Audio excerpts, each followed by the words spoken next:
Sir वो कहते थे कि मैं देश नहीं बिकने दूंगा सर, आज छोड़ा क्या है सर, उन्होंने पूरा देश बेच के रख दिया सर। पेट्रोल के दाम 60-65 से अब 100 कर दिए सर। एलपीजी 400 का मिलता था, वो 820 में मिल रहा है सर अभी।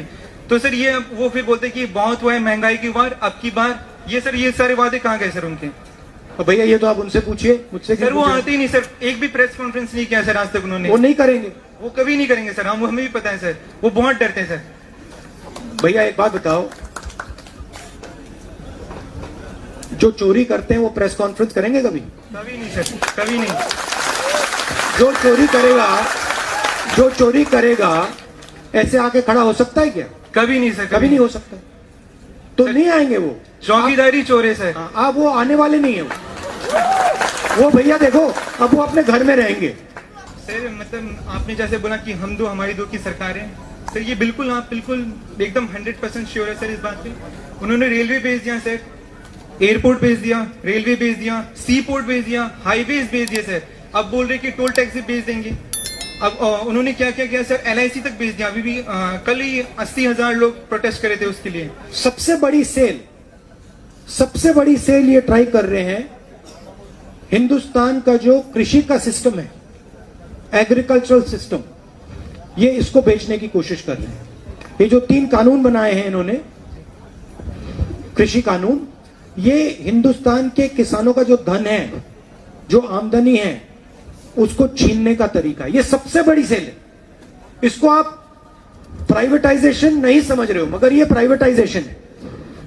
ये कृषि के सिस्टम का प्राइवेटाइजेशन है, और वो भी 1-2 व्यक्तियों के हाथ में डाल रहे हैं। जी सर। सर अभी प्रेस फ्रीडम इंडेक्स भी आया था सर, तो इंडिया की रैंकिंग उसमें 180 कंट्रीज में 142 थी सर। सर ये बहुत। और फिर अभी सर 3 डेमोक्रेसी इंडेक्स आए सर, एक तो स्वीडन का सर, और एक यूएस वॉचडॉग का, और एक सर एक और आया था सर ये। तो वो तीनों में सर एक में फ्लॉट है क्या, एक में इंडिया को ऑटोक्रेटिक बता दिया, ऑटोक्रेटिक, और मतलब पाकिस्तान और बांग्लादेश सिर्फ पीछे बता दिया गया सर। बिल्कुल जी सर। तो ये आप लोगों को मिलकर ये चैलेंज उठाना पड़ेगा, क्योंकि ये आपका देश है, हम सबका देश है, और आप इस देश के भविष्य हो, आप फ्यूचर हो, और ये काम हम सबको मिलकर करना है। हिंदुस्तान की डेमोक्रेसी को बचाना है, यहां पे रोजगार पैदा करना है, हॉस्पिटल्स, डॉक्टर्स, नर्सेस तैयार करने हैं। ये हम सब मिलकर काम करना पड़ेगा, नहीं तो ये नहीं होने वाला है। नमस्कार। मुझे भी हिंदी अच्छे से नहीं आता, इसलिए मैं असमिस में ही। अच्छा सॉरी, एक बात इंटरप्ट करना चाहता हूं। आपने जो कहा कि लोग फौज में जाना चाहते हैं, पुलिस में जाना चाहते हैं, हम सरकार में आएंगे तो पुलिस के भी बटालियन हम तैयार करेंगे आपके लिए।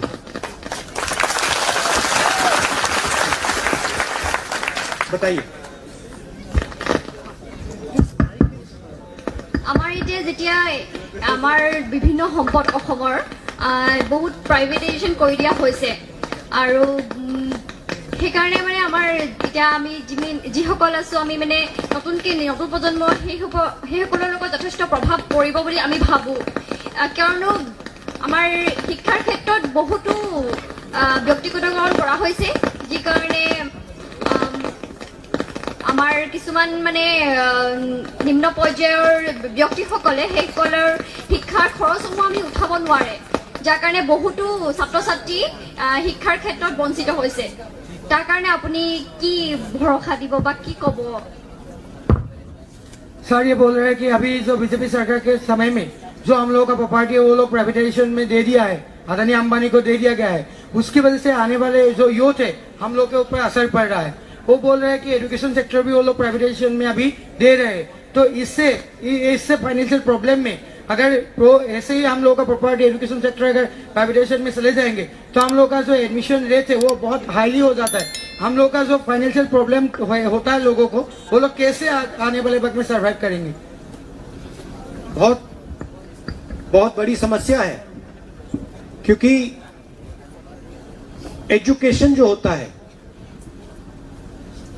वो कमर्शियल नहीं होना चाहिए। Education is a fundamental right.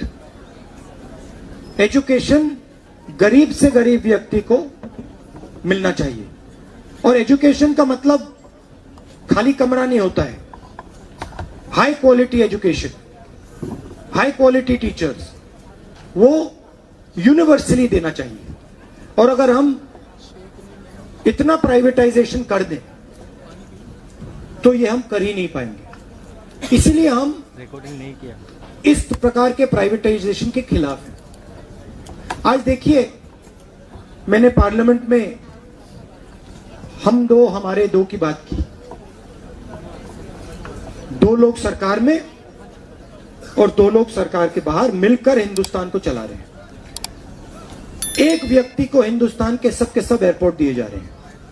यहां पे असम में उनको एयरपोर्ट दिया जाता है। यूनिवर्सिटीज में, कॉलेजेस में रैंपेंट आप प्राइवेटाइजेशन कर रहे हैं। और सेंट % जब आप प्राइवेटाइजेशन करेंगे, फीस कौन देगा? फीस स्टूडेंट्स देंगे, स्टूडेंट्स की फैमिलीज देंगी। और जब आपने एक बार प्राइवेटाइज कर दिया, आपके पास ऑप्शन नहीं बचेगा तो वो फीस बढ़ाते जाएंगे। तो हम ये जो कंप्लीट 100% प्राइवेटाइजेशन हो रहा है, इसके हम बिल्कुल खिलाफ हैं।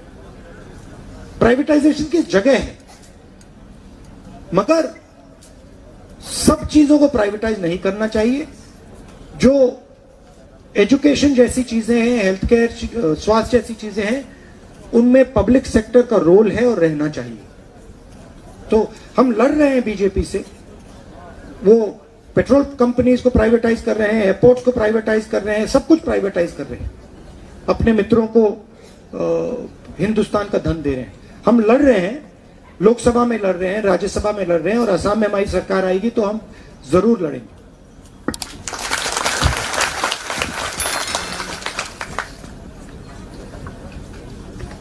Good afternoon sir. Good afternoon.